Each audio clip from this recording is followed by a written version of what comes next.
मैं सैयद तारिक मुर्तज़ा, फाउंडर योगिक समाज। मैं आप लोगों के सामने एक और प्रोग्राम लेकर के उपस्थित हुआ हूँ श्री रामनवमी के उपलक्ष्य पर।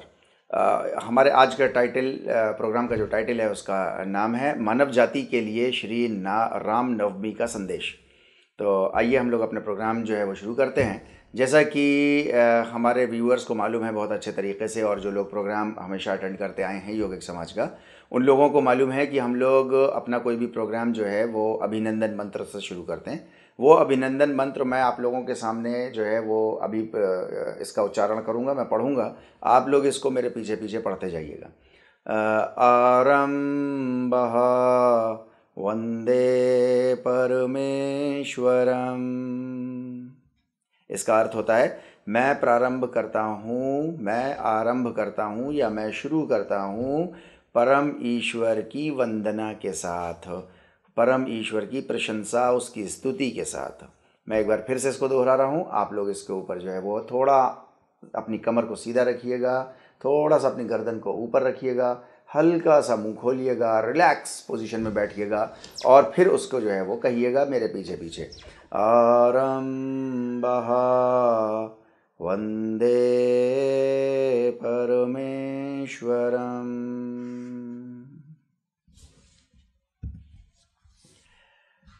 भारतीय संस्कृति में जो है वो हर संस्कृति का अपना एक कैलेंडर होता है। भारतीय संस्कृति का भी अपना एक कैलेंडर है, और वो कैलेंडर जो है वो अभी कुछ दिन पहले 20-21 मार्च को जो है वो शुरू हुआ है। हमको और आपको बहुत अच्छे से इसके बारे में मालूम है।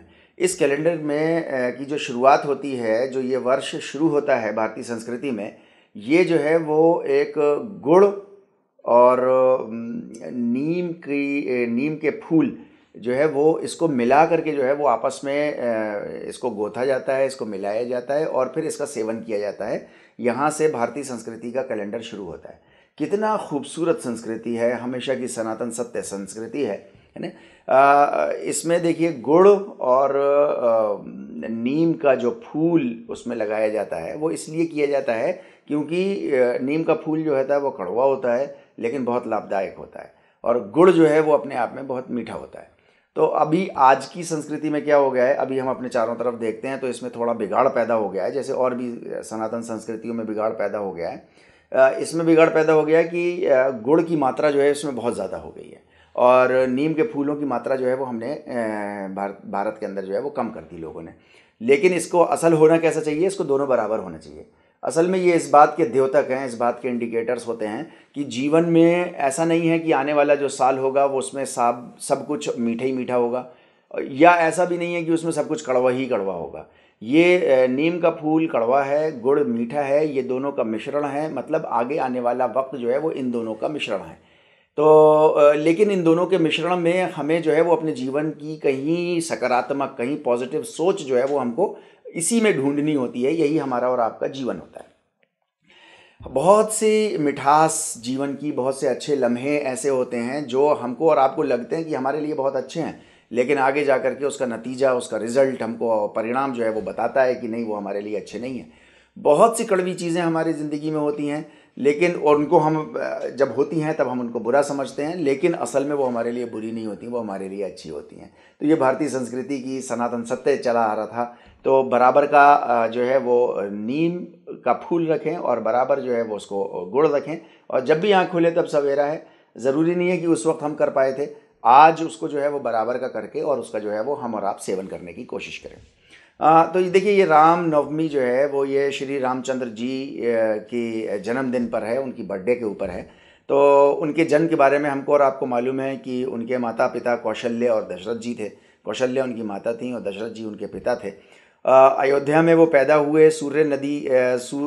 सरयू नदी के किनारे जो है वो अयोध्या, वो एक शहर है, आज शहर का रूप उसने ले लिया है। वहाँ पर जो है वो उनका जन्म हुआ, और चैत्र महीने के 9वें दिन, चैत्र महीने के 9वें दिन जो है वो उनका जन्म दिवस हुआ। इसके बारे में रामचंद्र जी की जीवनी के जो स्रोत हैं, जो सोर्सेज हैं, वो बहुत सारे हैं हमारे और आपके पास। जैसे मिसाल के तौर पे मैं आपके सामने रखने की कोशिश कर रहा हूँ 7-8। रामायण है ना, वाल्मीकि जी ने लिखी। रामचरितमानस है, रामचरितमानस जो है वो तुलसीदास जी ने लिखी। योग वशिष्ठ जो है वो ये श्री रामचंद्र जी जब युवक थे उस वक्त और मुनि वशिष्ठ के बीच की आपस की वार्तालाप है। तो योग वशिष्ठ है, अध्यात्म रामायण है। इसके अलावा जो है ये माना जाता है कि ये वेद व्यास जी ने लिखी थी अध्यात्म रामायण। भुसुंडी रामायण, प्रसन्न राघव, रामवली, रघुवंश, कालिदास द्वारा ये सब लिखी गई ये सारी किताबें जो हैं वो उनके जीवन के बारे में जो है वो हमको बहुत कुछ बताती हैं। विष्णु पुराण का चौथा अध्याय और पद्म पुराण का 112वां अध्याय, गरुड़ पुराण का 143वां अध्याय और अग्नि पुराण का 5 से लेकर के 11वां अध्याय तक जो है वो रामचंद्र जी के जीवन के बारे में जो है वो हमको बहुत सारी बातें मालूम चलती हैं। जैन धर्म के अंदर जो है वो पौमाचार्य में श्री रामचंद्र जी को पद्म के नाम से जो है वो जाना जाता है और उनकी कहानी वहाँ पर मिलती है। वहाँ से भी उनकी जीवनी जो है वो हम और आप बहुत कुछ सीख सकते हैं। बौद्ध धर्म में जो है वो दशरथ जटक के नाम से जो है वो उनकी जीवनी आपको मिलती है और उसमें आप ये जान सकते हैं। तो ऐसी बहुत सारी जो है वो आपके पास भारतीय संस्कृति में ऐसे स्रोत हैं जहाँ से आप उनके बारे में जो है वो जानकारी हासिल कर सकते हैं। वेदों के अंदर जो है वो 2 जगह राम नाम का जिक्र हुआ है, लेकिन जिस तरीके की जीवनी हमको आपको इसमें मिलती है तो उस तरीके से वैसे उनका उल्लेख उसके अंदर नहीं है वेदों के अंदर। लेकिन ये 8 चीज़ें जो हैं वो मैंने आपके सामने रखी। इसमें रामचंद्र जी के बारे में जो कि दशरथ जी के पुत्र थे, उनकी जो है वो जीवन के अलग अलग फेजेस की अलग अलग कहानियाँ उसमें मौजूद हैं। हम लोग यहाँ पर आकर के जो है वो असल में हम लोगों ने जो प्रोग्राम शुरू किया और बल्कि योगिक समाज जो है वो पूरा का पूरा जो है वो भारतीय संस्कृति के ऊपर जो है वो जोर देता है कि भारतीय संस्कृति को किस तरीके से हम मतलब जितने भी लेवल तक आप जिंदा रख पाए हैं उसमें बहुत बिगाड़ पैदा हो गया है, लेकिन जितना भी हम जिंदा रख पाए हैं उसको और कैसे हम पुनर्जीवित करें, उसको और कैसे मजबूत कर दें, स्ट्रेंथेंड कर दें हम उसको। तो हम लोग आज बात करेंगे भारतीय संस्कृति में अध्यात्म की बात करेंगे। यानी देखिए भारतीय संस्कृति जो है वो हमेशा से धर्म प्रधान जो है वो संस्कृति रही है। इसमें धर्म को हमेशा से जो है वो एक तूल दिया गया है, एक इसकी भावना को समझा गया है और धर्म के अंदर जो है वो ये अध्यात्म जिसको आज हम और आप जो है वो स्पिरिचुअलिटी के नाम से जानते हैं, है ना। अध्यात्म क्या चीज़ होती है उसके बारे में हम लोग बहुत जल्दी करते हुए आगे निकल जाएंगे, क्योंकि ये आज का हमारा टॉपिक नहीं है। हमारा आज का टॉपिक जो है वो श्री रामनवमी के ऊपर है। तो अध्यात्म का मतलब होता है जीवन में मुक्ति पाना या ढूंढना या उसका पता लगाना कि मुक्ति किस तरीके से होगी। देखिए भारतीय संस्कृति में जो है वो धर्म प्रधान देश होते हुए भी जो है वो मुक्ति के ऊपर जो है वो सबसे ज़्यादा जोर है कि हमको और आपको मुक्ति किस तरीके से मिलेगी। मतलब जो हमारा ये सीमित जीवन है, सीमित चीज़ों के साथ है, सीमित ताकतों के साथ है, सीमित हमको जो है वो शक्तियाँ अवेलेबल हैं इस वक्त, ये सीमित जीवन हमारा असीमित जीवन कैसे हो जाए, हमेशा हमेश की ज़िंदगी, हमेशा हमेश का जीवन किस तरीके से हो जाए। आज के जीवन में मैं और आप बहुत कुछ चाहते हैं कि हो जाए, लेकिन वो हम और आप नहीं कर पाते। तो मैं कहने का मतलब सिर्फ इतना सा है कि भारतीय संस्कृति की हमेशा से ये चेष्टा रही है कि अध्यात्म के रास्ते पर चलते हुए मुक्ति किस तरीके से मिल जाए। मतलब सीमित जीवन से असीमित जीवन, मतलब ईश्वरत्व की तरफ हम किस तरीके से बढ़ जाएं, इसको जो है वो मुक्ति के नाम से पहचाना जाता है। और यही हमेशा से मुक्ति ही असल हमारा जो है वो आपने देखा होगा पूरे हिंदुस्तान के अंदर जो कोई भी ठुड्डी के बल सजदा करता हुआ चल रहा है, दंडवत प्रणाम कर रहा है, चाहे गंगा में नहा रहा है, चाहे वो सुबह 3 बजे ब्रह्म सत्र में उठ करके जो है वो नहा रहा है और हरी हरी हरी हरी हरी हरी ठंड लग रही है, गीले कपड़े हैं, लेकिन उसके बावजूद जो है वो हर मौसम में वो सुबह 3 साढ़े 3 बजे उठ करके जो है वो ऊपर वाले को नमन करने के लिए, उसकी पूजा करने के लिए, उसकी उपासना करने के लिए जो है वो अग्रसर है। क्यों? सिर्फ मुक्ति एक परेशानी है, मुक्ति मिल जाए किसी भी तरीके से, ये मुक्ति जो है वो सबसे ज़्यादा असल है भारतीय संस्कृति के अंदर। तो जीवन में मुक्ति पाना या ढूंढना ये अध्यात्म है। अच्छा, अब इस मुक्ति पाने की जो हमारे अंदर जो इमोशंस हैं, जो जज्बात हैं, जो हमारी फीलिंग्स हैं, है नी, ये अध्यात्म की उन्नति, इसकी उन्नति, इन इमोशंस की उन्नति कैसे हो, हम कैसे जो है वो सीमित जीवन से असीमित जीवन की ओर चल पाएँ, कैसे हम इस दुनिया से ईश्वरत्व की तरफ चल पाएँ कि हमारे अंदर वो क्वालिटीज़ आ जाएं जो क्वालिटीज़ जो हैं वो ईश्वर की क्वालिटीज़ हैं। ये एक बहुत बड़ी बात है।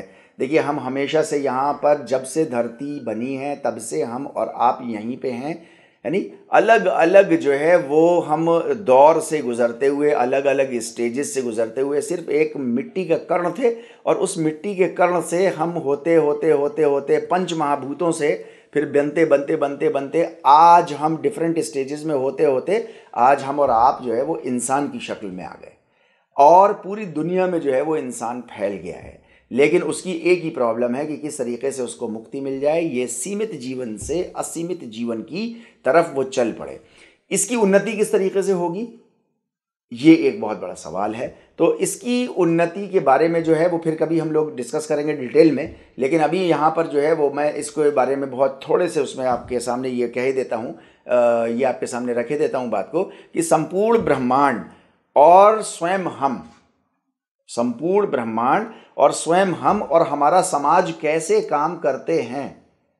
संपूर्ण ब्रह्मांड, हमारा जिस्म, हमारा शरीर, हम खुद, हमारे इमोशंस, हमारी साइकोलॉजी, हमारी आत्मा, ये किस तरीके से काम करती है, और हमारा समाज हमारे चारों तरफ, हमारे परिवार से शुरू होता है और फिर परिवार के बाहर फिर हम निकलते हैं और देखते हैं, मोहल्ला आता है, शहर आता है, हमारा देश आता है, हमारा विश्व आता है। तो ये पूरा का पूरा समाज जो है वो किस तरीके से काम करता है। तो ब्रह्मांड किस तरीके से काम करता है, ये सूरज, ये चांद, ये सितारे और दूसरी चीज़ें जो हैं वो पूरी उसमें आसमानों में जो हमको दिखाई देती हैं या जो नहीं भी दिखाई देती हैं, वो किस तरीके से काम करती हैं।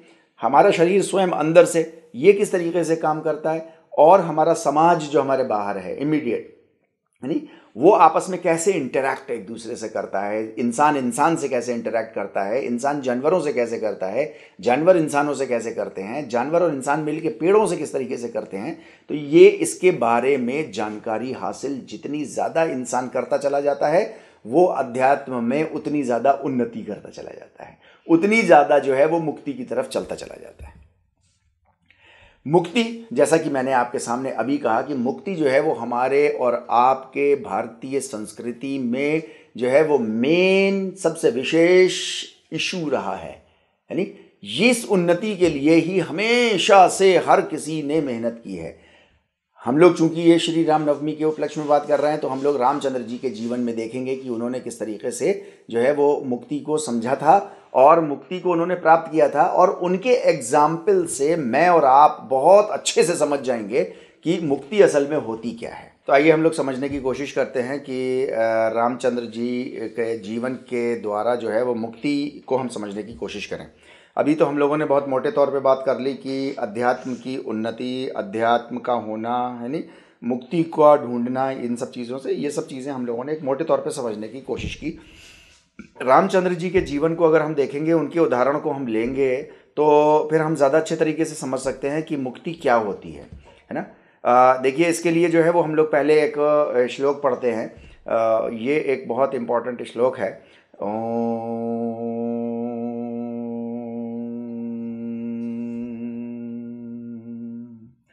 नमो भगवते रामाय महापुरुषाय नमः। यहाँ पे रामचंद्र जी को कहा गया कि उस राम महापुरुष जो था उसके सामने हम नमन करते हैं, उसके सामने हम आदर पूर्वक उसके सामने झुकते हैं। यानी क्यों झुकते हैं? पूरी भारतीय संस्कृति में उसके सामने, उस रामचंद्र जी के सामने झुका जाता है। क्यों झुका जाता है? क्योंकि उसको मुक्ति प्राप्त हो गई। उसको मुक्ति कैसे प्राप्त हो गई, उसके जीवन को हम देखने की कोशिश करें।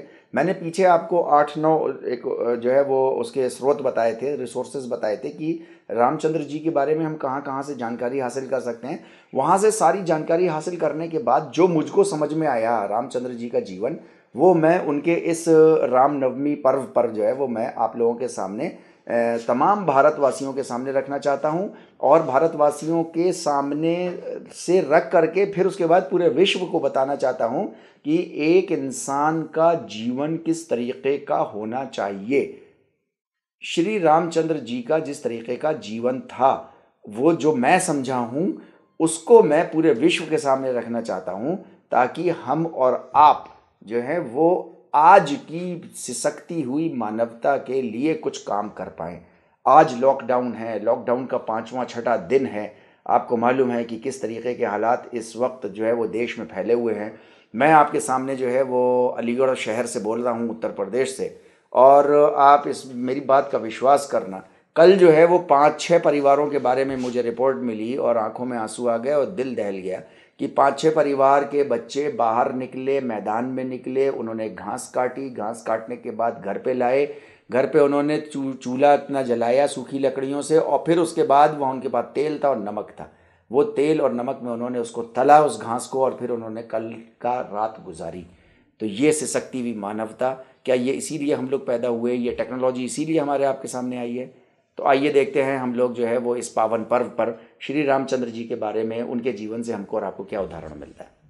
हमें आपको मालूम है कि वो मर्यादा पुरुषोत्तम राम के नाम से जो है वो जाने जाते हैं, मतलब मर्यादा वाले पुरुषों में सबसे उत्तम श्री रामचंद्र जी हैं। इन श्री रामचंद्र जी को कोटि कोटि नमन, है नहीं। ये इनका इतना मतलब मर्यादा पुरुषोत्तम राम, ऐसा मतलब इतना बड़ा टाइटल हमें समझने की कोशिश करनी चाहिए। ये अंधभक्ति नहीं है, ये ऐसा नहीं है कि आंखें बंद कर ली हैं हमने और आंख बंद करने के बाद जो है वो बस हमने जो है वो मतलब मान लिया बस, हाँ है। नहीं, दिमाग खोलने की ज़रूरत है। आज का समाज ऐसा नहीं है, आज का समय ऐसा नहीं है। हम और आप हर चीज़ को समझना चाहते हैं, जानना चाहते हैं, उसके पीछे का कॉज ढूंढना चाहते हैं। आज का समय ये अब से होगा 500 साल पहले, 1000 साल पहले, 2000 साल पहले, जब इंसान नहीं सोचता था, नहीं समझने की कोशिश करता था, अपने ज़माने के हिसाब से जैसे भी सोचता होगा। लेकिन आज तो एक एक खाल की बाल निकालना चाहता है नहीं, वो बाल की खाल निकालना चाहता है। दोनों तरीके से जो है वो मामला फिट है। तो बहरहाल, तो मर्यादा पुरुषोत्तम राम क्यों है, क्या वजह है, उनको इतना बड़ा टाइटल क्यों मिला, उसके ऊपर हम लोग उनकी जीवनी को समझने की कोशिश करते हैं। आइए देखते हैं। यानी उससे पहले हम लोग जो हैं वो देखें कि उनको क्या टाइटल उनको दिए गए हैं, है ना। वो टाइटल्स में कुछ श्लोक मैं आपके सामने रखना चाहता हूँ। उससे जो है वो रामचंद्र जी की मतलब उनके इस जन्मदिन पर उनको इन नामों से हम बधाई देना चाहते हैं बस, है नहीं। वरना तो उनकी बड़ाई जो है वो हिंदुस्तान के अंदर जो है वो हर व्यक्ति के अंदर मौजूद है। पूरे विश्व को उनकी इस बड़ाई के बारे में मालूम चले, उसका जो है ये एक छोटा सा हम लोग प्रयास कर रहे हैं। तो आइए देखिए उस श्लोक को एक को पढ़ते हैं। रामाय रामभद्राय रामचंद्राय वेधसे रघुनाथाय नाथाय सीतायाः पतये नमः। इसका मैं आपके सामने अर्थ जो है वो रखे देता हूँ। कितना खूबसूरत अर्थ है, देखिए। जो सबसे श्रेष्ठ हैं, चंद्र के समान सुखद हैं, मतलब कितना खूबसूरत है, इनको देखने से ही ठंडक महसूस होती है। रघुकुल के स्वामी हैं, अत्यंत विद्वान हैं, ऐसे सीता के पति को मैं विनम्रता पूर्वक नमन करता हूँ। कितना खूबसूरत है। आइए दूसरा एक श्लोक और देखते हैं। आपदाम अपहर्तारम दातारम सर्वसंपदाम लोकभिरामं श्रीरामं भूयो भूयो नमाम्यहम्। इसका मतलब देखते हैं, देखिए कितना खूबसूरत मतलब है। आपदाओं का हरण करने वाले, मुसीबतों से दूसरे इंसानों को दूर निकालने वाले, दूर करने वाले, मुसीबतों से दूर कर देने वाले, दूसरों को मुसीबतों से दूर कर देने वाले। आज के दौर में तो ऐसे जीवन की ज़रूरत है। मैंने अभी आपके सामने जो है वो एक उदाहरण रखा 5-6-7 फैमिलीज़ का कि उन्होंने घास तल के खाई है। तो हमें आपको जो है वो ये शर्म आनी चाहिए मानवता को। मुझे तारिक मुर्तज़ा को शर्म आनी चाहिए, और जो लोग देख रहे हैं उन्हें शर्म आनी चाहिए। हमारा सिर जो है वो शर्म से झुक जाना चाहिए कि हमारा ही भाई, हमारा मतलब माँ जाए भाई, हमारी सगी माँ का भाई जो है वो इस तरीके से रह रहा है। हम पूरी मानव जाति एक ही माता पिता की औलाद है। आपदाओं का हरण करने वाले श्री रामचंद्र जी थे। सर्व प्रकार की संपत्ति देने वाले, जिसको जो चाहिए उसको वो देने वाले थे। लोगों को आनंददायी लगने वाले, यानी चंद्रमा की तरह सुखद, शांत, ठंडे श्री राम को मैं अनेक बार विनम्रता पूर्वक प्रणाम करता हूँ। तो ये श्री रामचंद्र जी के बारे में मैंने 2 जो है वो भारतीय संस्कृति की आपको चीज़ें रखी। अब जो है वो मैं आपके सामने श्री रामचंद्र जी के ऊपर जो है वो अल्लामा इकबाल ने एक कविता कही थी, बांगे दरा उनकी जो है वो एक शायरी का, उनके शेर का एक मजमुआ है, कंपाइलेशन है। उसमें जो है वो उन्होंने रामचंद्र जी के बारे में उन्होंने कहा, वो मैं आपके सामने पहले उर्दू में जैसा उन्होंने लिखा था उसी को पढ़े देता हूँ, फिर उसके बाद जो है वो उसका ट्रांसलेशन उसी फॉर्म में जो है वो साथ में आपको ट्रांसलेशन भी पढ़ देंगे, आप उसको स्क्रीन पे देख सकते हैं। लबरेज है शराबे हकीकत से जाम हिंद, सब फलसफी हैं खित्ताए मगरिब के राम हिंद, ये हिंदियों की फ़िक्रे फलक रस का है असर, रिफ़अत में आसमां से भी ऊंचा है बाम हिंद, इस देश में हुए हैं हज़ारों मलक सरिश्त, मशहूर जिनके दम से है दुनिया में नाम हिंद, है राम के वजूद पे हिंदोस्तां को नाज, है राम के वजूद पे हिंदोस्तां को नाज, अहले नज़र समझते हैं इसको इमाम हिंद, एजाज इस चिरागे हिदायत का है यही, रोशन तरअज़ सहर है ज़माने में शाम हिंद, तलवार का धनी था, तलवार का धनी था, शुजात में फ़र्द था, पाकीज़गी में जोश मोहब्बत में फ़र्द था। ये अल्लामा इकबाल ने श्री रामचंद्र जी के बारे में जो है वो ये कहा है। क्या कहा है इसको जो है जो उर्दू में मैंने आपके सामने ये रखा जैसा कि उन्होंने लिखा था। अब मैं आपको इसको जो है वो हिंदी में इसका ट्रांसलेशन करके कुछ आपके सामने रखने की कोशिश कर रहा हूँ। पूरा विश्व भारत के तत्व ज्ञान का मुरीद है, भारतीय सोच और दर्शन की ऊंचाई आसमान से भी ऊपर है और पश्चिम भी इसको मानता है। जो वेस्टर्न कंट्रीज़ हैं वो भी यहाँ के दर्शन को जो है वो मानती हैं। ये वो भूमि है, भारत वो भूमि है जहाँ हज़ारों देवदूत जैसे लोग पैदा हुए हैं और हिंद का नाम ऊंचा किया है। राम के अस्तित्व पर भारत को गर्व है, ज्ञानी जन उसे हिंद का आदर्श मानते हैं, मार्गदर्शन की प्रेरणा है राम। मैंने आपके सामने पढ़ा था ना, है राम के वजूद पे हिंदोस्तां को नाज, मतलब राम के अस्तित्व पर भारत को गर्व है, अहले नज़र समझते हैं इसको इमाम हिंद, ज्ञानी जन उसे हिंद का आदर्श मानते हैं, मार्गदर्शन की प्रेरणा समझते हैं राम को। राम की वजह से हिंद की शाम की चमक दूसरे देशों की सबसे तेज सुबह की चमक से भी ज़्यादा सुशोभित है।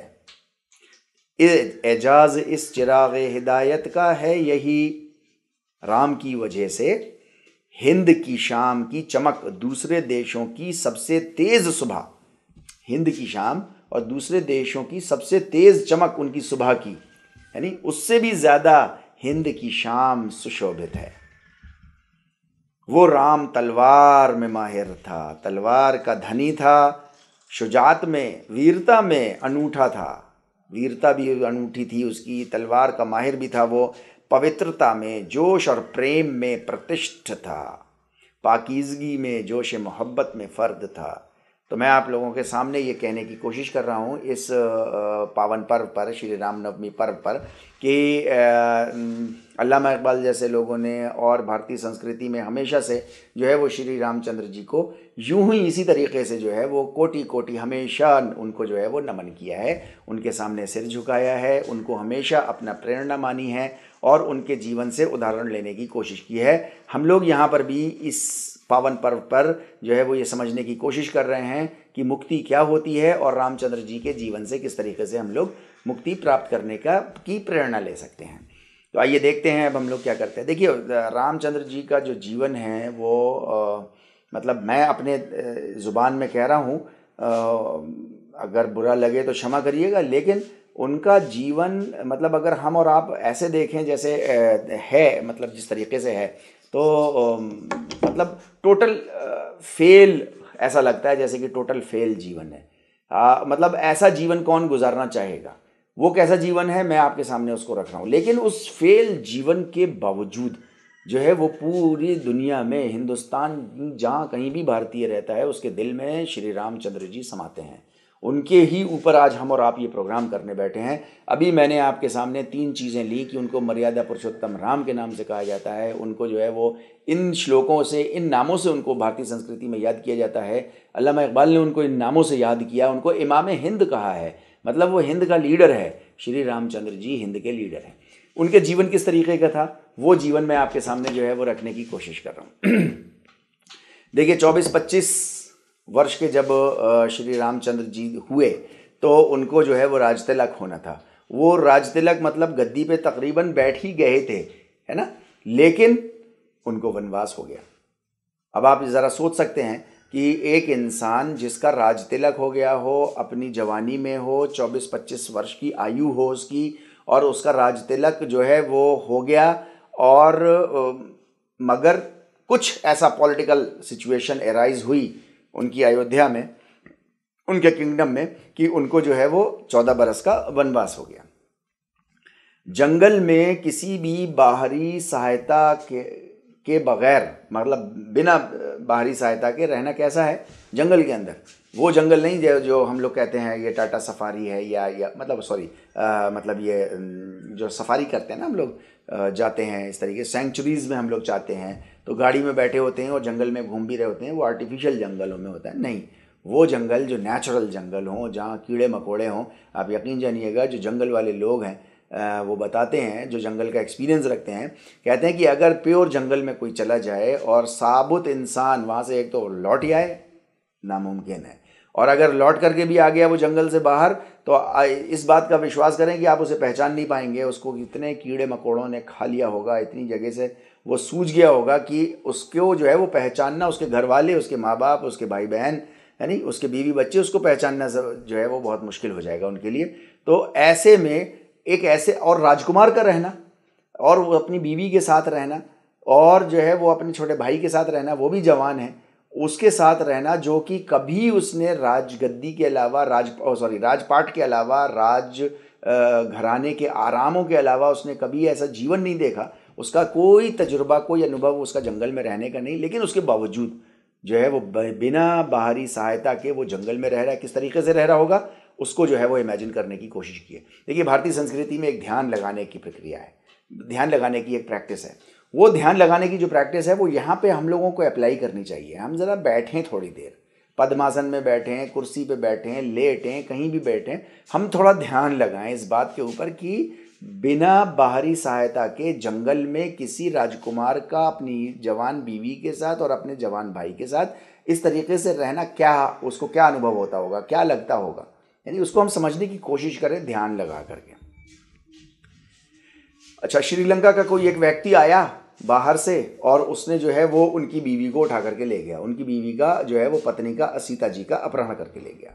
अब ज़रा समझने की कोशिश करिए कि राजकुमार के ऊपर क्या बीती होगी, कि कोई बाहर से आया, कोई व्यक्ति आया जिसके बारे में उसको मालूम नहीं, उसको कुछ अंदाज़ा नहीं उसका, और उसने आकर के जो है वो उसकी पत्नी का अपहरण कर लिया। अयोध्या से श्रीलंका तक उन्होंने अपनी पत्नी को ढूंढने की कोशिश की, उनको ढूंढा।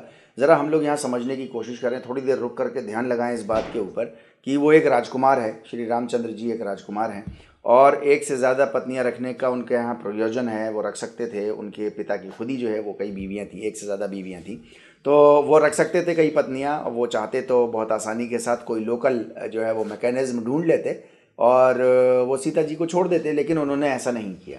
यानी वो इस बात का सबूत है कि कितना ज़्यादा जो है वो अपनी पत्नी से जो है प्यार करते थे। तो अयोध्या से श्रीलंका तक हज़ारों किलोमीटर का डिस्टेंस उन्होंने कैसे कवर किया, उसके बारे में कैसे पता लगाया, वो एक अपने आप में एक लंबी कहानी है।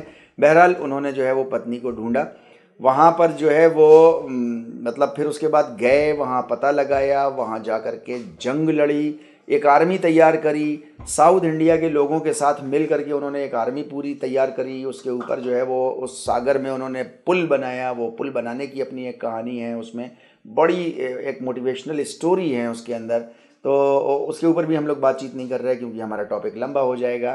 तो हम लोग जो है वो इस बारे में बात कर रहे हैं कि पत्नी को ढूंढते हुए वो श्रीलंका पहुँचे और वहाँ जा कर के फिर उन्होंने, श्री रामचंद्र जी ने जंग लड़ी। फिर जंग लड़ने के बाद वहाँ पर उन्होंने जो है वो श्रीलंका में जो सबसे सुंदर शहर था उसको जलाया, और फिर उसके बाद रावण जैसे विद्वान को उन्होंने जो है वो मारा, है ना। फिर वापस आए। अब आप समझने की कोशिश कीजिए कि वो उन्होंने 14 साल इसी संघर्ष में, इसी जद्दोजहद में उन्होंने जो है वो इस बात को गुजारा, और फिर उसके बाद जो है वो वापस आए अयोध्या वापस आए। अयोध्या वापस आकर के अभी वो राजगद्दी पर बैठे भी नहीं थे कि कुछ फिर सोशियो पॉलिटिकल कुछ प्रॉब्लम फिर उनके यहाँ जो है वो इरप्ट हो गई, और फिर उनको जो है वो अपनी पत्नी को देश निकाला देना पड़ा। इसके ऊपर भी हम लोग जो है वो बातचीत नहीं कर रहे कि उन्होंने क्या किया क्या नहीं किया, लेकिन स्टोरी जो है वो हमारे और आपके लिए जो मोटिवेशनल स्टोरी है वो ये है कि अभी गद्दी पे बैठने भी नहीं पाए थे, एंजॉय भी नहीं करने पाए थे, और जो है वो उन्होंने देश निकाला दिया। अब यहाँ थोड़ी देर ध्यान लगाइए और समझने की कोशिश कीजिए कि किस कंडीशन में, किन कंडीशंस के अंदर जो है वो उन्होंने अपनी पत्नी को, एक ऐसी पत्नी को जिसके लिए उन्होंने अयोध्या से श्रीलंका तक की मेहनत करी, उसके लिए संघर्ष किया, जद्दोजहद करी, अपनी जान खतरे में डाली, अपने भाई की जान खतरे में डाली, एक आर्मी बनाई, एक लंबी कहानी है अपने आप में, है नहीं। और फिर उस बीवी को ढूंढ करके वहाँ से जंग लड़ करके इतने ताकतवर राजा से ले करके वापस आए उसको, और फिर उसको लेकिन देश निकाला, अपने ही उससे जो है वो दे रहे हैं, अपने ही फैसलों से दे रहे हैं।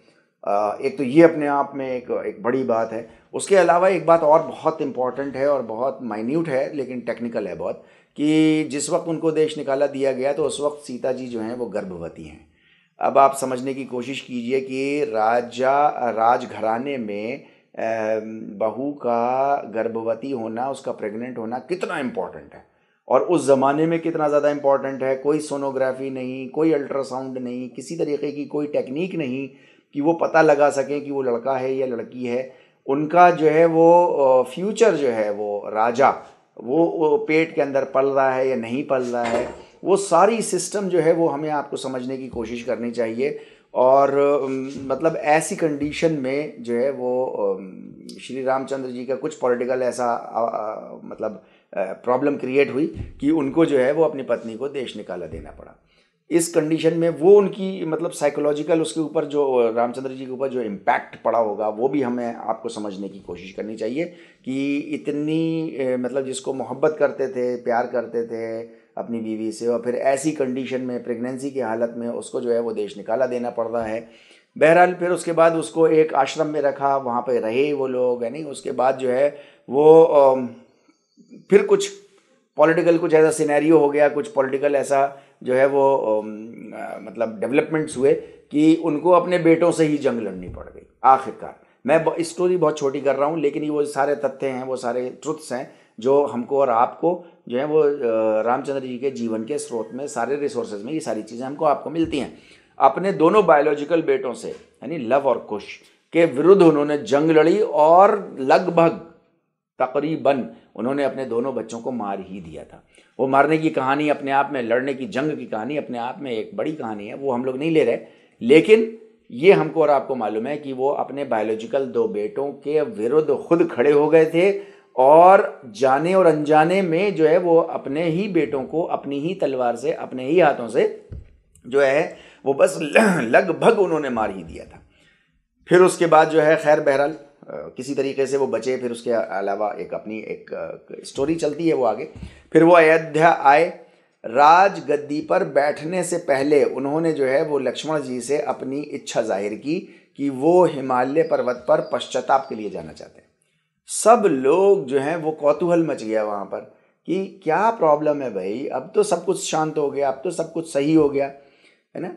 जबकि सही नहीं हुआ था। उनकी ज़िंदगी में कैसा संघर्ष शुरू से चलता चला आ रहा था वो सब हम और आप समझने की कोशिश कर रहे हैं। जंग लड़ रहे थे तो इसी दौरान जो है वो मतलब उनकी बीवी, उनकी पत्नी जिनको वो इतना प्यार करते थे, वो भी जो है वो उनकी भी मृत्यु हो गई। उनसे भी उन्होंने हाथ धो लिया। और फिर उसके बाद जब गद्दी पर बैठने आए तो कहने लगे कि मेरे अंदर एक कौतूहल सा उठ रहा है और मैं जो हूँ वो हिमालय पर पश्चाताप के लिए जाना चाहता हूँ। उनको जो है वो बहुत समझाने बुझाने की कोशिश की गई, उनसे वजह पूछी। तो फिर उसके बाद जो है वो उन्होंने बताया कि रावण के अंदर जो है वो कई खराबियाँ थी, ठीक है, सब कुछ था, लेकिन वो ऊपर वाले का भक्त भी था। मैंने ऊपर वाले के भक्त को मारा है। वो बुराइयां अपनी जगह हैं, उनकी मुझे कोई पश्चाताप नहीं है, लेकिन मुझे इसका पश्चाताप है कि ऊपर वाले का भक्त होने के नाते मुझे उसका अफसोस है और वो पश्चाताप जो है वो मैं उसको करना चाहता हूँ। इसके लिए मैं उस तप में जो है वो हिमालय पर्वत जाना चाहता हूँ। तो मैं ये कहने की कोशिश कर रहा हूँ कि कितना संघर्ष भरा जीवन उन्होंने गुजारा है, यानी उसको हमें और आपको समझना चाहिए। आज इस श्री राम नवमी के पर्व पर हम और आप अगर समझें तो आज की सिसकती हुई मानवता, मतलब आप ये समझ लीजिए कि आज की सिसकती हुई मानवता के लिए सॉल्यूशन यहाँ पर हमको और आपको मिल जाएगा, जिस तरीके का जीवन श्री रामचंद्र जी ने गुजारा है।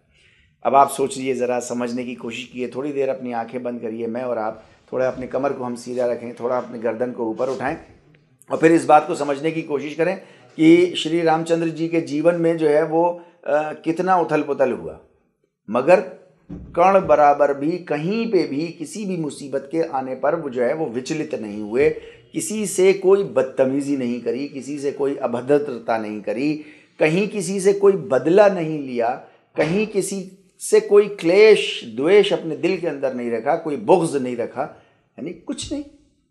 मतलब ये चीज़ अगर इंसान के अंदर डेवलप होती हैं, रामचंद्र जी का जीवन हमारे लिए इसीलिए तो उदाहरण है, इसीलिए तो हम उनकी इज्जत करते हैं। वरना आप बताओ ऐसा जीवन कौन लेना चाहेगा कि उसको उसका माल मिलने जा रहा था, अभिषेक हो गया था और उसको ख़त्म कर देना पड़ा, उसको छोड़ देना पड़ा, उसकी बीवी को कोई उठा के ले गया, उसको लड़ाई लड़नी पड़ी, उसको जंग लड़नी पड़ी, उसको लोगों को मारना पड़ा, वो वापस आया था और बैठने भी नहीं पाया था कि फिर अपनी बीवी को जो है उसको देश निकाला भी देना पड़ गया। मतलब ये कोई एक सक्सेसफुल स्टोरी नहीं है, ये मोस्ट अनसक्सेसफुल स्टोरी है। लेकिन उसके बावजूद करोड़ा करोड़ की बात मैं कर रहा हूँ, आज की डेट में जो है वो 100 से ज़्यादा करोड़ के लोग जो है वो यहीं रहते हैं। इसके अलावा पूरी दुनिया में, उसके अलावा पिछले सारे ज़मानों में हज़ारों साल से श्री रामचंद्र जी जो है वो हर किसी के दिल में बस रहे हैं। इतनी अनसक्सेस, सोचने की बात यह है, ध्यान लगाने की बात यह है कि इतनी अनसक्सेसफुल स्टोरी के साथ वो दिलों में बस रहे हैं, दिलों में राज कर रहे हैं। तो कोई तो वजह होगी, वो वजह यही है कि इतना सारा उथल पुथल उनके जीवन में हुआ, किसी से कोई बदला नहीं, किसी से कोई बदतमीज़ी नहीं, किसी से जो है वो कोई कण बराबर कोई क्लेश नहीं, कोई बुग़्ज़ नहीं, कोई द्वेष नहीं, किसी भी तरीके से विचलित नहीं हुए, परेशान नहीं हुए। हमेशा जो है वो ऊपर वाले पर ध्यान लगाए रहे, हमेशा उसका साथ पकड़े रहे, उसका हाथ पकड़े रहे, उसके हाथ को कभी छोड़ा नहीं। ये सारी चीज़ें उन्होंने करके दिखाई। उन्होंने किसी से जब बदला नहीं लिया, कुछ नहीं किया, कुछ नहीं। तो इसको हम और आप जो है वो भारतीय संस्कृति में इसको हम कहते हैं परिपूर्ण ब्रह्म अनुभव। परिपूर्ण ब्रह्म अनुभव, ब्रह्म का, ऑलमाइटी गॉड का अनुभव पूरी तरीके से हो जाना, इसको कहते हैं। किसके लिए किया? दूसरों की सेवा करने के लिए पूरा जीवन उन्होंने लगा दिया, पूरा जीवन संघर्ष में गुजार दिया। मैं और आप भी अपना पूरा जीवन अगर संघर्ष में गुजार दें, आज की डेट में प्रॉब्लम्स कुछ और हैं, उनके ज़माने में प्रॉब्लम्स कुछ और थी, हमारे ज़माने में आज मानवता सिसक रही है। इसके लिए हमको और आपको बाहर आना चाहिए। और अगर हम नहीं आए और हमने एक रोटी हमारे पास थी और हमने पेट भर के खा लिया, आज के इस लॉकडाउन में जबकि रोज़ कमाने खाने वाले लोग भूखे मर रहे हैं, कुछ उदाहरण मैंने आपके सामने रखे, तो आप यकीन जानना, विश्वास करना, आधी रोटी हमारे और आपके ऊपर हराम है। ऐसा प्रॉफिट मोहम्मद ने हमको भी शिक्षा दी है और समस्त मानव जाति को ये प्रॉफिट मोहम्मद ने शिक्षा दी। तो मैं आपके सामने ये कह रहा था कि इसे कहते हैं परिपूर्ण ब्रह्म अनुभव, अर्थात इसको दूसरे लफ्ज़ में, बहुत छोटे लफ्ज़ में इसको कहेंगे हम और आप मुक्ति, या इसको कहेंगे सिबग़त अल्लाह, अल्लाह के रंग में रंग जाना, अल्लाह के रंग में रंग जाना। उसका कैसा रंग है? उसका वैसा ही रंग है जैसा वो कहता है। क्या कहता है? वो यही कहता है कि अगर एक रोटी है और पड़ोसी भूखा सो गया तो आधी रोटी तुम्हारे ऊपर हराम है, यानी पीठ के पीछे बुराई नहीं करनी है। तो मैं आपके सामने ये कहने की कोशिश कर रहा था कि हमको और आपको ये बहुत अच्छे से समझ लेना चाहिए। अगर हम और आप इस बात का संकल्प लें कि श्री रामचंद्र जी का जैसा जीवन था वैसा जीवन अगर मैं और आप अपने जीवन में गुजारना चाहते हैं तो आध्यात्मिक उन्नति संभव है, आध्यात्मिक उन्नति मिल पाएगी, मुक्ति मिल पाएगी, परिपूर्ण ब्रह्म अनुभव मिल पाएगा, सिबग़त अल्लाह, अल्लाह के रंग में हम रंग पाएंगे। और अगर ऐसा नहीं हुआ तो आप विश्वास करना, फिर उसका जो है वो हमारे आपको जो है वो कुछ नहीं मिलेगा। तो हर वस्तु की बनावट, समाज में कैसे काम हो रहा है, कैसे इंटरैक्ट कर रहा है, मेरे अंदर क्या हो रहा है, इस पर चिंतन मनन करना जो है, ये जो है वो हमारे अध्यात्म की उन्नति है। तो हमें आध्यात्मिक तौर पर उन्नति हासिल करनी है, धर्म परिवर्तन नहीं करना है। इस बात के ऊपर हमको और आपको बहुत अटल रहना है। ये जुर्म है, ये महापाप का पाप है कि कोई धर्म परिवर्तन कर ले।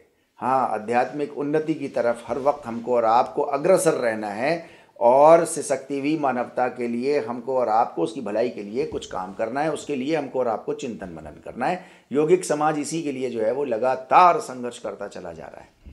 संपूर्ण ब्रह्मांड पर हम आप ध्यान दें, अपने ऊपर ध्यान दें, अपने समाज के ऊपर ध्यान दें और हम देखें कि ये किस तरीके से काम कर रहा है। संपूर्ण ब्रह्मांड जिस शैली में काम कर रहा है उस शैली में हम और आप अपने को भी लीन कर दें, उसके इस लय में मिला कर अपनी लय को लगा दें, तो फिर आप देखिए ये शक्ति भी मानवता जो है बहुत जल्दी हंसती खेलती खिलखिलाती, ये एक मानवता एक खुशगवार मौसम माहौल हमारे चारों तरफ हो जाएगा। इसी को मैं स्वर्ग कहता हूँ, वरना यही ये जो आज चल रहा है यही नर्क भी है नहीं? तो संपूर्ण ब्रह्मांड का तत्व ज्ञान, स्वयं और समाज का तत्व ज्ञान, इन दोनों तत्व ज्ञानों को जब हम और आप मिला देते हैं तो इसी को योग कहते हैं। संपूर्ण ब्रह्मांड की क्रिया शैली में काम करने के तरीके में हम अपनी क्रिया शैली मिला दें, इसी को योग कहा जाता है। योग नाम आते ही जो है वो हम आसन और प्राणायाम समझने लगते हैं, कुछ क्रियाएं समझने लगते हैं, कुछ मुद्राएं समझने लगते हैं। नहीं नहीं, ये तो मूल योग का एक हिस्सा है। योगिक समाज इस बात की कोशिश कर रहा है, भरपूर संघर्ष कर रहा है कि किस तरीके से जो है वो मूल योग जो सनातन भारतीय संस्कृति है, सनातन सत्य है, उसके ऊपर जो है वो पूरी मानव जाति काम करने लग जाए, मूल योग के ऊपर, सिर्फ आसन और प्राणायाम के ऊपर नहीं। क्योंकि अगर सिर्फ हमने आसन और प्राणायाम करके और क्रियाएं करके अपने शरीर को मजबूत किया और अपने चित्त को हमने मजबूत नहीं किया और सशक्ति भी मानवता की हमने मदद नहीं करी और उसको खुशहाल नहीं किया, तो अब यकीन जानना कि इंसान स्वस्थ शरीर के साथ और ख़राब चित्त के साथ एक ख़तरनाक जानवर बन जाएगा, जैसा कि आज बना हुआ है। अगर नहीं होते हम और आप जानवर, तो आप विश्वास करना हमारे कुछ भाई, कुछ लोग, कुछ इंसान जो है वो घास खा के उसको तल के, कल की रात बता रहा हूँ, कल की रात उन्होंने गुजारी है, तो वो ना गुजारते। तो मैं आपके सामने ये कहने की कोशिश कर रहा हूँ कि ब्रह्मांड की शैली में अपनी शैली को मिला दीजिए, यानी, और फिर देखिए इसको जो है वो योग कहते हैं। यही भारतीय संस्कृति का सनातन सत्य था। इसके ऊपर जो है वो हमें और आपको चलना है, इस योग को ग्रहण करना है और इसके लिए जो है वो पूरे विश्व में हमको फैल जाना है कि इसी से शक्ति भी मानवता का उद्धार हो सकता है, हमारा अपना उद्धार हो सकता है। इसके अलावा कोई और दूसरा रास्ता नहीं है, इस बात को याद रखिएगा। अगर हमने मूल योग नहीं पकड़ा तो बहुत जल्दी ईश्वर का प्रकोप झेलने के लिए भी हम लोग तैयार रहें। अभी तो ये कोरोना वायरस का एक प्रकोप है, हो सकता है ये जल्दी ख़त्म हो जाए, लेकिन एक बहुत बड़ा प्रकोप फिर हमारे और आपके ऊपर आने वाला है। उस प्रकोप को मैं और आप बर्दाश्त नहीं कर पाएंगे, हमारे बच्चे बर्दाश्त नहीं कर पाएंगे, हमारा परिवार नहीं बर्दाश्त कर पाएगा। इससे पहले कि वो वक्त आ जाए, हम मूल योग को पकड़ लें जो भारतीय संस्कृति का सनातन सत्य है। अगर जो भी देश यानी मेरी अपनी दिली इच्छा है, दिली ख्वाहिश है मेरी कि भारतीय संस्कृति जो है वो इस मूल योग को पकड़ ले, लेकिन जो भी देश इसको पकड़ लेगा, मूल योग को पकड़ लेगा, तो वो विश्व गुरु बहुत जल्दी हो जाएगा। तो योगिक समाज इसी बात के लिए कोशिश कर रहा है। आइए आप लोग भी उसका साथ दीजिए। उसकी वेबसाइट पर जाइए www.yogiksamaj.com। यूट्यूब चैनल पर जो है वो उसके वीडियोस को आप देखते रहिए, उसको जो है वो अपडेट करते रहिए, आप उसको जो है वो लाइक करते रहिए और देखिए, और अपने दोस्तों से कम 10 दोस्तों से शेयर करिए और आगे भी उनसे कहिए कि वो 10 दोस्तों को और शेयर करें, ताकि जल्दी से जल्दी ज़्यादा से ज़्यादा लोगों को जो है वो हम इस बात के लिए तैयार कर सकें कि हम अपने देश को के अंदर मूल योग ला सकें और हम ताकि विश्व गुरु यानी कि सुपर पावर बन सकें। भारतीय संस्कृति को फिर से एक बार विश्व गुरु हमको और आपको बनाना है। इस उदाहरण के साथ साथ जो हमने और आपने रामचंद्र जी का लिया, इसके साथ एक और उदाहरण भी हम लोग लेने की कोशिश करते हैं जो मेरे और आपसे रिलेटेड डायरेक्टली है, जो हम और आप प्रैक्टिस करते हैं। यानी जब भी हम लोग एक दूसरे से मिलते हैं, कोई मिलता है, आपस में मिलते हैं, सड़क से एक दूसरे को मोटरसाइकिल वगैरह क्रॉस होती है ऐसे करके, तो हम लोग राम राम ऐसे बाई करते हैं। नहीं, या अर्थी ले जाते हैं तो हम कहते हैं कि राम राम सत्य है, राम राम सत्य है। या मिलते हैं तो कहते हैं राम राम भैया, कैसे हो राम राम भैया, कैसा ही है ना, सब कुशल मंगल, इस तरीके से। ये राम राम सत्य है या राम राम और भैया कैसे हो, कुशल मंगल हो, इस तरीके की जो है वो हम लोग सुनते रहते हैं। हम और आप सब इस्तेमाल करते हैं इसको, भारत के अंदर इसको इस्तेमाल किया जाता है। यानी 70-80 साल पहले तक जो है वो राम राम सत्य है। आज की डेट में हमारा जो यूथ है अब जो इस्तेमाल करते हैं हम लोग, जब अर्थी ले जाते हैं तो हम कहते हैं राम नाम सत्य है। मैंने इसको बहुत पता लगाने की कोशिश की कि ओरिजिनली ये राम राम सत्य है, ये राम राम से ये दूसरा राम कट के ये नाम क्यों हो गया? राम नाम सत्य है, अब क्यों इस्तेमाल करने लग गए? मेरे आपके घरों में जो हमारे अभी भी 70-80 वर्ष के बाबा हों या 90 वर्ष के बाबा हों, तो वो आपको बहुत अच्छे से बताएंगे कि हाँ बेटा या हाँ बेटी, पहले जो है वो राम राम सत्य है ही होता था इस्तेमाल, जब भी अर्थी ले जाते थे। लेकिन अब जो है वो तुम लोगों ने बिगाड़ इसके अंदर पैदा कर दिया और कह रहे हो राम नाम सत्य है। हालांकि ये भी अपने आप में दुरुस्त है, सही है, ठीक है, राम का नाम ही सत्य है, लेकिन राम राम सत्य है ये हमेशा से चलता चला आया। इस भारतीय संस्कृति को दोबारा हमको और आपको पकड़ना होगा। जब भी हम अर्थी ले जाएं तो हम हमेशा ये कहते हुए जाएं राम राम सत्य है, क्योंकि भारतीय संस्कृति हजारों साल का सनातन सत्य हमारा यही कहता है, राम राम सत्य है।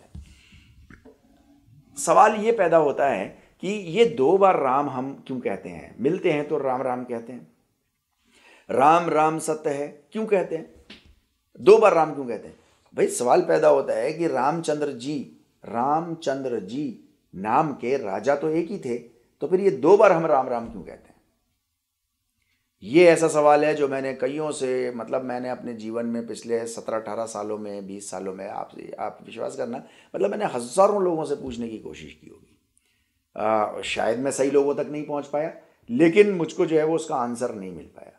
फिर उसके बाद जो है वो ढूंढते, लेकिन देखिए एक बात है, ईश्वर के रास्ते में, उसके डगर पर चलते हुए अगर आप संघर्ष करोगे, जद्दोजहद करोगे, कोशिशें करोगे, तो आपके लिए ईश्वर जो है वो रास्ते खोलेगा। आप एक रास्ता ढूंढोगे, वो आपके लिए 2 रास्ते खोलने को बैठा है। शर्त है कि आप पूरी ईमानदारी के साथ उसके रास्ते पर चलने की कोशिश करो। उसी ईमानदारी के साथ मैंने चलने की कोशिश की और मैंने समझने की कोशिश की है 2 बार राम राम क्यों इस्तेमाल करते हैं। लोगों से तो नहीं मिल पाया, शायद मैं सही लोगों तक नहीं पहुंच पाया अपने जीवन में, लेकिन बहरहाल जम्मू कश्मीर से लेकर के और कन्याकुमारी तक से पहले तक, थोड़ा पहले तक, 700 किलोमीटर तक, मैसूर तक, मुझे इस बात का आंसर नहीं मिला। ढूंढने निकला, और भी काम किए, ये भी काम किया, लेकिन मुझे नहीं मिल पाया। गुफाओं के सन्यासियों से मिला और दूसरे ज्ञानी जनों से मिला, जो दूसरे स्कॉलर्स थे उनसे मिला, लेकिन मुझे इसका वो नहीं मिला। लेकिन चलते चलते ईश्वर ने मुझको एक अपना दिया रोशनी दिखाई, एक रे ऑफ होप उसने दी। और वो रे ऑफ होप मुझको कहाँ से मिली और वो आंसर मुझको कहाँ से मिला, वो आंसर मैं आपके सामने शेयर करना चाहता हूँ। आप भी ज़्यादा से ज़्यादा लोगों से शेयर करना, ताकि लोगों को ये आंसर मिल सके कि राम राम 2 बार क्यों इस्तेमाल किया जाता है, जबकि रामचंद्र जी तो जो हैं वो एक ही थे। श्री रामचंद्र जी का तारक मंत्र, तारक, इसको हम लोग तारक, तारक जो है वो एक संस्कृत का वर्ड है, जिसका मतलब होता है पापों से दूर रखने वाला, पापों से बचाने वाला, गुनाहों से बचाने वाला, या पापों से पाक साफ सुथरा करने वाला, इसको कहते हैं तारक मंत्र। मैं अपना एक आपको अनुभव बता रहा हूँ कि कुछ लोग जो है वो तारक मंत्र को तारक मंत्र के नाम से जो है वो कहने लग जाते हैं। क्योंकि मेरा नाम तारक है और मैंने किसी को बताया है तो वो तारक कहने लगते हैं, तो इसको आप लोग ज़रा ध्यान रखिएगा, तारक नहीं तारक। और ये संस्कृत का एक वर्ड है। राम रामाय नमः, ये तारक मंत्र है जो रामचंद्र जी इसका जो है वो अक्सर इसका उच्चारण करते रहते थे, इसको पढ़ते रहते थे, इसका जिक्र करते रहते थे, और यही वो दूसरों को भी जो है वो प्रोत्साहन दिया करते थे और कहते थे कि तुम भी जो है वो इसको जो है वो पढ़ा करो। मैं एक बार फिर से आपके सामने इसको पढ़े देता हूँ। राम रामाय नमः, इसका अर्थ होता है राम के आगे नमन करो। मतलब रामचंद्र जी ये कह रहे हैं कि मैं राम और मैं राम के, एक मेरा और राम के आगे नमन करो। ये जो है वो इस तारक मंत्र का मतलब है, और इसमें 2 बार राम शब्द इस्तेमाल हुआ है, राम रामाय नमः। तो ये 2 बार जो राम इस्तेमाल हुआ है, इसलिए हम लोग जब भी मिलते हैं तो इस पूरे तारक मंत्र का शेष मतलब पार्ट में हम उसको राम राम कहते हैं। या जब हम अर्थी उठा के ले जाते हैं, डेड बॉडी उठा के ले जाते हैं, तब हम कहते थे राम राम सत्य है, लेकिन आज की डेट में हम ये कहने लग गए, जो कि ये बिगाड़ है, इसको हमें सही कर लेना चाहिए। भारतीय संस्कृति की सनातन सत्य को हमें नहीं बिगाड़ना चाहिए और इसको हम ऐसे ही कहने लग जाएं, राम राम सत्य है। आज की डेट में हम इसको कहने लग गए राम नाम सत्य है। तो राम नाम सत्य है नहीं, बल्कि राम सत्य है, मतलब राम का राम सत्य है। श्री रामचंद्र जी तो सत्य हैं ही, लेकिन इनका जो राम है, जो ईश्वर है, जो परमेश्वर है, वो सबसे बड़ी सत्यता है। उसकी सत्यता के सामने मेरी, आपकी या किसी की भी, या किसी भी प्रॉफिट की या बड़े से बड़े आदमी की, चाहे वो गौतम बुद्धा हो, चाहे वो ईसा हो, चाहे मोहम्मद हो, चाहे वो रामचंद्र जी हो, चाहे वो कृष्ण जी हो, किसी की सत्यता, उसकी सत्यता के सामने, उसके प्रकाश के सामने किसी और का प्रकाश जो है वो मायने नहीं रखता है। तो राम सत्य है, रामचंद्र का जो राम है वो सत्य है। राम शब्द का उपयोग कहाँ कहाँ इस्तेमाल होता है, तो उसके बारे में हम और आप चर्चा करेंगे। तो यह जो है वो हमने आपको, जैसे अभी हम लोगों ने समझने की कोशिश की कि ये परमेश्वर के लिए इस्तेमाल होता है, ऊपर वाले के लिए इस्तेमाल होता है, यानी विष्णु सहस्र नाम का जो है वो एक भारतीय संस्कृति का एक बड़ा इम्पॉर्टेंट जो है वो एक ग्रंथ है, और इसमें जो है वो 1000 नाम दिए गए हैं परमेश्वर के, कि क्या क्या उसके नाम हैं। तो उसमें जो है वो उसका नाम विष्णु भी है, उसका नाम शिव भी है, उसका नाम अज भी है। अज कहते हैं अजन्मे को, ईश्वर अजन्मा भी है उसको। वही वो 1000 उसके जो गुणात्मक, ये सारे क्या नाम है उसके गुणात्मक नाम है। जैसे जैसे वो जिन जिन रूपों में वो काम करता है, उन रूपों में उसके जो है वो नाम है। राम नाम जो है वो उसके 1000 नामों में एक नाम उसका राम भी है। विष्णु सहस्र नाम में जो है वो 394 नाम, 394th नाम जो है वो राम नाम भी है। तो ये विष्णु, महेश, शंकर, ये कोई अलग अलग वो नहीं है, ये अलग अलग गुण हैं एक ईश्वर के। वरना भारतीय संस्कृति में तो हमें आपको मालूम ही है कि उसको कहा जाता है एकम सद्विप्रा बहुधा वदंती। उसके ज्ञानी जन, उस एक के ज्ञानी जन उसको अलग अलग उसके गुणात्मक नामों से पुकारते हैं, है नी। तो एक तो परमेश्वर के लिए राम शब्द इस्तेमाल होता है। और देखिए कितनी खूबसूरत अड़गड़ानंद जी महाराज ने यथार्थ गीता के अंदर जो है वो कहा है कि रमन्ते योगिनो यस्मिन् स राम। इसके अंदर क्या कहा उन्होंने कि जिसमें योगियों का मन रमण करता है, जिसमें योगियों के मन को शांति मिलती है, सुकून मिलता है, उसको राम कहते हैं।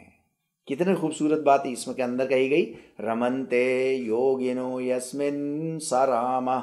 जिसमें योगियों का मन रमण करता है उसी को राम कहते हैं।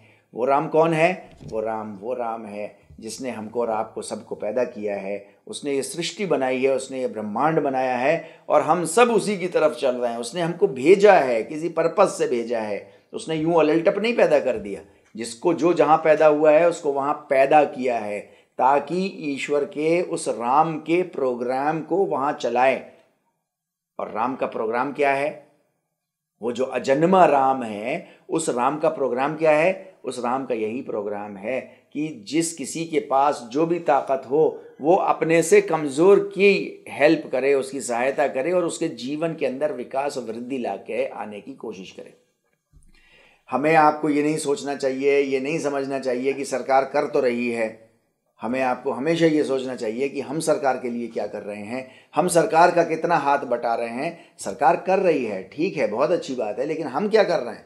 हमें भी तो अपना फ़र्ज़ निभाना है। हम क्या कर पा रहे हैं वो हमें आपको ज़रूरी है कि हमारे पास आवश्यकता से ज़्यादा जो पैसा हमारे पास आ गया है या दूसरी रिसोर्सेज आवश्यकता से ज़्यादा आ गई हैं, उसको हमें उन लोगों के ऊपर खर्च करना है जो हमसे जीवन स्तर में हमसे नीचे रह रहे हैं, ताकि उनका जीवन स्तर भी थोड़ा ऊपर उठ सके।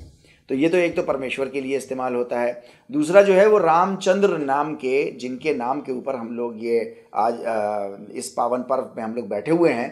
तो ये रामचंद्र दशरथ जी के एक पुत्र थे और रामचंद्र नाम के एक राजा थे, तो उसके लिए भी जो है वो ये राम वर्ड इस्तेमाल किया जाता है।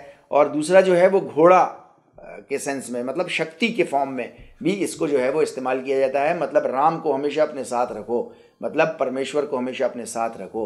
रामचंद्र के उदाहरण को, उनकी जीवनी को, उन्होंने कैसे मुक्ति प्राप्त की, जो अभी हम लोगों ने बात करी, उसको हमेशा अपने साथ रखो और ये शक्ति जो है वो हमेशा अपने साथ रखो। तो ये चीज़ें हमको और आपको समझने की कोशिश करनी चाहिए। राम रामाय नमः।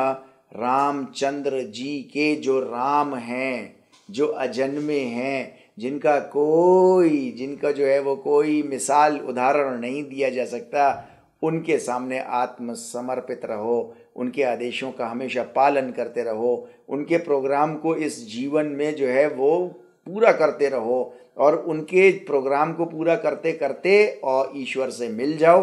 तो जो ये सीमित हमारा जीवन है, ये असीमित ईश्वरत्व के जीवन में बदल जाएगा, ट्रांसफॉर्म हो जाएगा और हम और आप एक मिट्टी के कण से पैदा हुए इंसान डेवलप होते होते अलग अलग दौर में, अलग अलग स्टेजेस में पैदा होते होते आज इस स्टेज तक आ गए हैं। और हमारी जब मृत्यु होगी तो यहाँ हम ख़त्म नहीं हो जाएंगे, बल्कि इसके बाद भी हमारा जो है वो डेवलपमेंट डिफरेंट स्टेजेस में चलता रहेगा। उसकी कोशिश हमको और आपको इस जीवन में करनी है। अगर इस जीवन में हम और आप फेल हो गए तो याद रखिएगा हमेशा के लिए फेल हो जाएंगे। फिर हम और आप अपने मुंह से ये कहेंगे ईश्वर के सामने कि काश हम मिट्टी ही रह जाते, काश हम यहाँ तक ना आते, इतनी पास सफलता थी, बस ज़्यादा दिन नहीं है, ज़्यादा वक्त नहीं है, बस थोड़े से एफर्ट्स हमको और आपको लगाने। देखिए, कोरोना वायरस के विरुद्ध लड़ाई जारी है। अब तो कुछ ऐसा हाल हो गया है कि बगैर कोरोना वायरस के कोई खाना नहीं खा रहा, कोई मुंह नहीं धो रहा, कोई हाथ नहीं धो रहा। कोरोना वायरस, हर जगह कोरोना वायरस। ये एक कॉमन कोरोना वायरस है, ऐसे ही वायरस है जैसे और 1 करोड़ वायरस हैं या जितने भी वायरस हैं, हमेशा से इंसान के साथ ऐसे ही रहते चले आए हैं, आज भी ऐसे ही रह रहे हैं और कल भी ऐसे ही रहेंगे। देखिए, हमको और आपको इसके ऊपर ज़रूर जो है वो सफलता मिलेगी, मगर इस बात का आप ख़ास ख्याल रखिए कि जो है वो ये कोरोना वायरस इंसानियत के लिए फ़ायदेमंद बिल्कुल नहीं है, लाभदायक बिल्कुल भी नहीं है। और ये परमेश्वर का सिद्धांत है। इस सिद्धांत को हमेशा याद रखिएगा कि मानवता के लाभ की, उसके फ़ायदे की, इंसानियत के फ़ायदे की जो चीज़ें होती हैं उनको ज़मीन पर टिकाया जाता है, उनको ज़मीन पे मजबूती के साथ रखा जाता है। और जो चीज़ें इंसानियत के फ़ायदे की नहीं होती उनको जो है वो ख़त्म कर दिया जाता है, उनको जड़ से उखाड़ फेंका जाता है।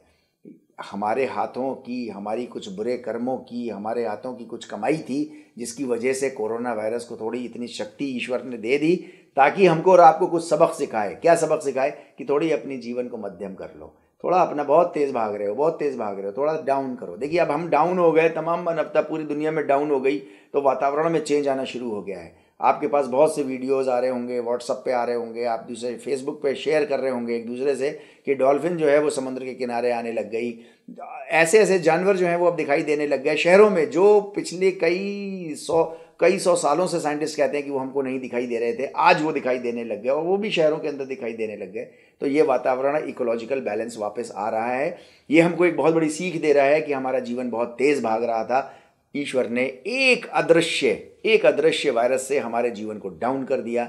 ये हमें सीख दे रहा है कि अपने जीवन को थोड़ा मध्यम करो, अपने भीतर झांको। हमें भीतर झांकने का मौका नहीं मिल रहा था, हर वक्त 24 घंटे की भागदौड़ में हम और आप बिजी थे, लेकिन अब घरों के अंदर बंद हैं। तो अंदर, अपनी आत्मा के अंदर, अपने अंतर जो है वो इंट्रोस्पेक्शन करो, अपने अंदर देखो क्या कमी रह गई, कैसे और कामयाब हो सकते हैं, कैसे क्या हो सकता है। परमात्मा से लगन लगाओ, ईश्वर से लगन लगाओ, उससे जो है वो मांगो, उसके सामने जप करो, उसका ध्यान लगाओ, उसके जो है वो कमांड्स को समझने की कोशिश करो और शक्ति भी मानवता को हेल्प करो। देखिए, आज हम इससे लड़ लेंगे, ये वायरस फिर भी चला जाएगा, लेकिन हमको और आपको इस शक्ति भी मानवता के लिए इस जीवन में ही कुछ करना है। इसी जीवन में हमें आपको मौका मिला है, इसके अलावा हमारे पास कोई जीवन नहीं है। आगे जो भी स्टेजेस आएंगी उसमें हम क्या कर्म करेंगे, क्या नहीं करेंगे, हमें नहीं मालूम। पीछे हम क्या करते आए थे, हमें नहीं मालूम। लेकिन हमको ये मालूम है कि ये कर्म करने का हमारा प्रेजेंट टाइम है, हमें इसमें कर्म करना है। इस रामनवमी पर हम सब संकल्प लें कि रामचंद्र जी के परमेश्वर की सहायता से इस कोरोना को हम और आप हरा देंगे। हरा कैसे देंगे? उसके लिए बहुत ज़रूरी है कि जो रोज़ कमाने खाने वाले लोग थे, जिनका जीवन रुक गया है, उनके घरों में आज भूख ने डेरा डाल दिया है।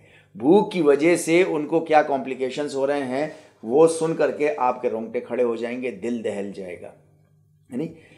हाँ, योगिक समाज जो है वो इस बात के लिए कोशिश कर रहा है, अभी अलीगढ़ के अंदर कोशिश कर रहा है। अगर आपका साथ सहयोग मिलेगा तो ये अलीगढ़ से बाहर भी जाएगा और जा कर के वहाँ भी कोशिश करेगा कि हर घर के अंदर जहाँ भूख सता रही है वहाँ पर इंसानियत को खाना दिया जाए। नहीं तो उसके द्वारा भूख के रिजल्ट में, उसके परिणाम में जो सोसाइटी में कॉम्प्लिकेशंस हो रहे हैं वो बहुत ख़तरनाक हैं। एक माँ के बारे में हमें मालूम चला, योगिक समाज को मालूम चला कि उसने अपनी बच्ची को अपने पति के इलाज के लिए बेचने के लिए निकल पड़ी। वो तो योगिक समाज के कुछ मेंबर्स पहुंच गए, उनको मालूम चला और जो है वो ऐसा उसका हल किया। मैं आपके सामने ये कोशिश कर रहा हूँ, ये आपके सामने कह रहा हूँ कि कैसा ख़तरनाक कॉम्प्लिकेशन है। एक बच्ची 27-28 साल की, उसके ससुराल वालों ने उसको घर से निकाल दिया। क्यों निकाल दिया? क्योंकि उसकी एक 2 साल की बच्ची है, लड़की है, एक 5 साल की उसकी लड़की है। उसके पति का अभी 18-20 दिन पहले उसका जो है वो डेथ हुई है, उसका जो है वो मृत्यु हो गई, इंतकाल हो गया। और अब जो ये 21 दिन का लॉकडाउन जो है वो हुआ है, इसके दूसरे ही दिन उसको घर से बाहर निकाल दिया उसको ससुराल वालों ने कि हमारे खाने को नहीं है, तुझे कहाँ से खिलाएं, तेरी बच्चियों को कहाँ से खिलाएं। तो ये समाज में ये स्तर हमारा और आपका जानवरों का स्तर हो गया है। इसके अलावा बहुत से लोग इस तरीके के कमीनगी पर भी उतर आए हैं कि वो खाने के लालच में जो है वो छोटी छोटी बच्चियों को जो है वो अपने बिस्तर का निवाला बनाने के उसमें है। कहते शर्म आती है, सुनते शर्म आती है, लेकिन मजबूर है कहने के लिए। योगिक समाज अपनी तरफ से ये हम सबको संदेश दे रहा है, अगर इस वक्त में भी हमने इंसानियत का साथ नहीं दिया तो शर्म से डूब मरने वाली बात है, जो चुल्लू भर पानी में डूब मरने वाली बात है। तो मेरा आप लोगों से हाथ जोड़ करके निवेदन है कि आप लोग योगिक समाज का जो है वो भरपूर सहयोग करिए, ताकि हम ज़्यादा से ज़्यादा लोगों तक जो है वो राशन लेकर के पहुंच सकें। और भूख के परिणाम से जो सोशल कॉम्प्लिकेशंस और बढ़ रहे हैं, जिसके बारे में मैंने आपके सामने कुछ बातें आपके सामने रखी, समाज में इस वक्त क्या हो रहा है, तो उसमें जो है वो उसकी रोकथाम हम और आप कर सकें। और शायद मैं समझता हूँ कि ये सोशल कॉम्प्लिकेशंस जो हैं वो कोरोना वायरस से कोई कम ख़तरनाक नहीं है, और शायद उससे ज़्यादा ही ख़तरनाक हैं, है नहीं। कि किसी माँ को अपनी बच्ची को बेच देना पड़े, किसी मतलब इलाज के लिए किसी के ससुराल से बाहर निकाल दिया जाए, ताकि क्योंकि उसकी जो है वो सिर्फ बच्चियाँ हैं और वो क्या करेगी, कहाँ से खाएगी, क्या कमाएगी, और जो है वो बच्चे अपने बूढ़े माँ बाप को निकाल दें। मतलब इस तरीके के ये जो सोशल कॉम्प्लिकेशंस हो रहे हैं ये बहुत ही ख़तरनाक हैं, और हमें और आपको जो है वो इसकी तरफ ध्यान देना चाहिए। और इसके लिए जो है वो मैं आपसे हाथ जोड़ करके विनती कर रहा हूँ कि आप लोग योगिक समाज का भरपूर सहयोग करिए, और अपने अपने इलाकों में जहाँ कहीं भी आप रहते हैं तो ऐसी NGOs की आप ज़रूर हेल्प करिए जो पूरी ईमानदारी के साथ जो है वो घरों पर राशन पहुँचाने की कोशिश कर रही हैं, और भूख और जनरल जो बीमारियां हैं उनसे जो है वो लड़ने की कोशिश कर रही हैं। तो आप इसको पहुंचाइए।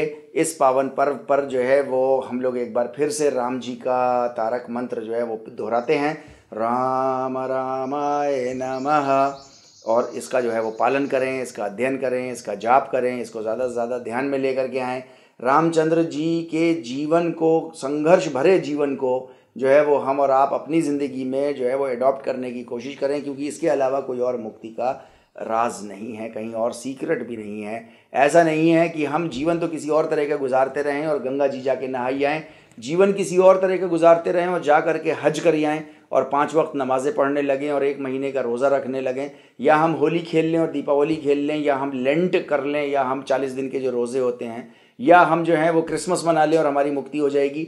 नहीं, अगस्त शक्ति भी मानवता के उद्धार और उसके विकास के लिए हमने और आपने कोशिश नहीं की, तो विश्वास रखिएगा इस बात का कि इन सारी चीज़ों से, ये जितनी भी ट्रेडिशनल चीज़ें हैं, इनसे हमें और आपको कोई लाभ नहीं होगा, कोई लाभ नहीं होगा, कोई लाभ नहीं होगा, बल्कि ईश्वर का प्रकोप हमारे ऊपर आएगा और बहुत तेज़ी के साथ आएगा। कोरोना वायरस हमारे लिए एक बहुत छोटा सा प्रकोप है, सिर्फ हमको और आपको सचेत करने के लिए है कि अपनी चाल को थोड़ा मध्यम करो, इतनी तेज़ मत दौड़ो, थोड़ा डाउन हो जाओ। देखिए अभी कोरोना वायरस की वजह से, लॉकडाउन की वजह से पूरी दुनिया में एक स्थिति सी बन गई है ऐसी स्टैग्नेशन की, यानी जब हमारी और आपकी ज़िंदगी थोड़ी थम सी गई है, इतनी थम गई है कि ऐसे ऐसे जीव जंतु अब बाहर आने लगे हैं जो कई सालों से 50-50 साल 100-100 साल से नहीं दिखाई दे रहे थे। यानी समुद्र के किनारे डॉल्फिन नदियाँ नहीं डॉल्फिन मछलियाँ नहीं दिखाई दे रही थी, वो डॉल्फिन्स दिखाई देने लग गई। आपके व्हाट्सएप पे भी मैसेजेस आते होंगे, इसमें हम क्यों अपना टाइम ख़राब करें। तो मैं आपके सामने ये कहने की कोशिश कर रहा हूँ कि इस लॉकडाउन में जो है वो जो पॉजिटिव चीज़ें हैं उनको लीजिए, क्योंकि यही इंसानियत है कि हम नेगेटिव चीज़ों में से पॉजिटिव ढूंढने की कोशिश करें और अपने जीवन को हम आगे बढ़ाएं, हम इसमें रोकथाम न कर लें। हाँ, ये ज़रूरी है कि अपना थोड़ी सी अपनी चाल को मध्यम करें, थोड़े से चाल को मध्यम करें, ताकि दूसरा इकोलॉजिकल बैलेंस बन सके, ताकि दूसरे जीव जंतु भी जो है वो पूरी धरती पर घूम फिर सकें और वो भी सांस ले सकें। तो आइए हम लोग इसी संकल्प के साथ जो है वो भारत को फिर से पुनः एक बार और विश्व गुरु सुपर पावर बनाने के लिए अग्रसर हो जाएं। योगिक समाज इस बात के लिए अग्रसर है कि 2066 तक याद रखिएगा, 2066 तक जो है वो विश्व गुरु बनाने के लिए अग्रसर है। आइए वे इसमें जो है वो योगिक समाज का साथ दीजिए और इसका हिस्सा बनिए कि 2066 तक भारत जो है वो एक बार फिर से विश्व गुरु बन जाए।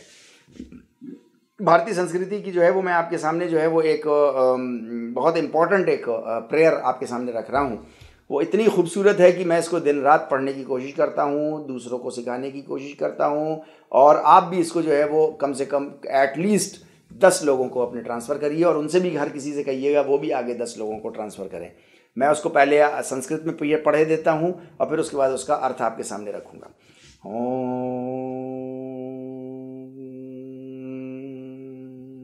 सर्वेषां स्वस्तिर्भवतु, सर्वेषां शान्तिर्भवतु, सर्वेषां पूर्णं भवतु, सर्वेषां मंगलं भवतु।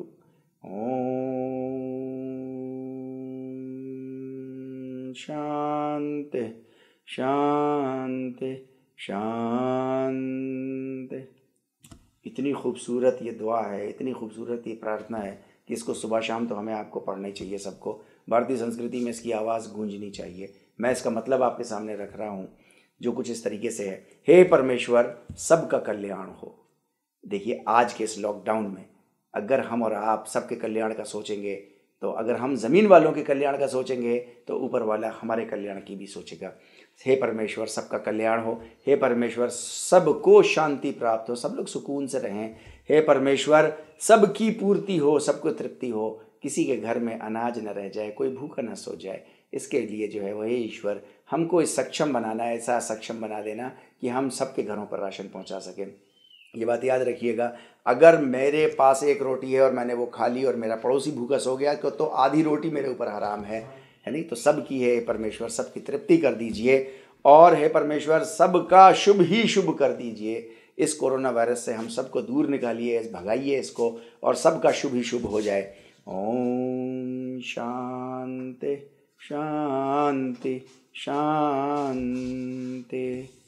तो देखिए, कोरोना वायरस के विरुद्ध, उसके खिलाफ हमारी और आपकी जंग जारी है और इस जंग को हम और आप ज़रूर जीतेंगे, क्योंकि कोरोना वायरस के पास ताकत नहीं है कि वो इंसानों का कुछ फ़ायदा कर पाए, लेकिन इंसान जो है वो इंसान का फ़ायदा कर सकता है। उसमें उसके पास पूरी ताकत है और अपने सीमित जीवन से वो असीमित जीवन की ओर ईश्वरत्व प्राप्त करता हुआ वो जा सकता है। इसलिए हमको और आपको इस कोरोना वायरस से एक मौका मिला है कि हम जो है वो परमेश्वर को अपने खुश कर सकें और हम तमाम से सकती हुई इंसानियत की कुछ सहायता कर सकें। आवश्यकता से ज़्यादा अपने घरों में मत भरिए, कोई ज़रूरत नहीं है।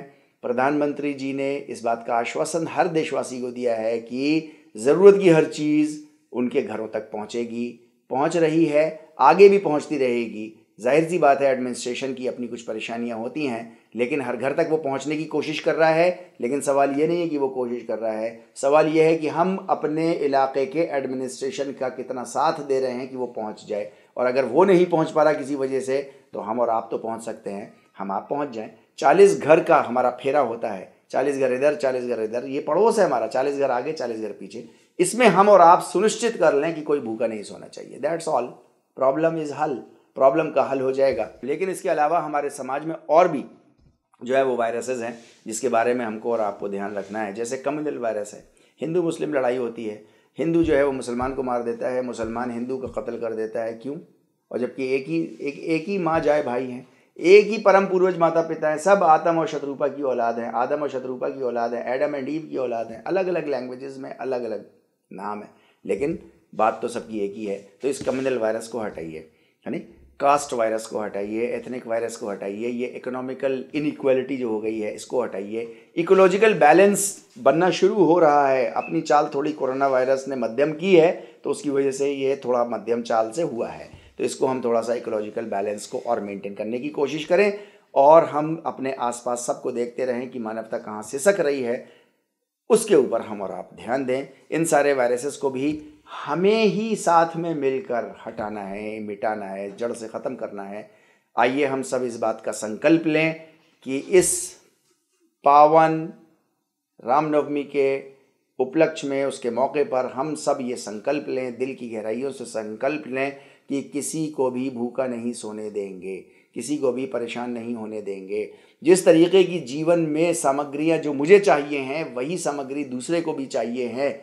इस चेतना के साथ हम और आप जीवन गुजारेंगे। ये कोरोना वायरस का दौर तो चला जाएगा, हम ज़रूर जीतेंगे।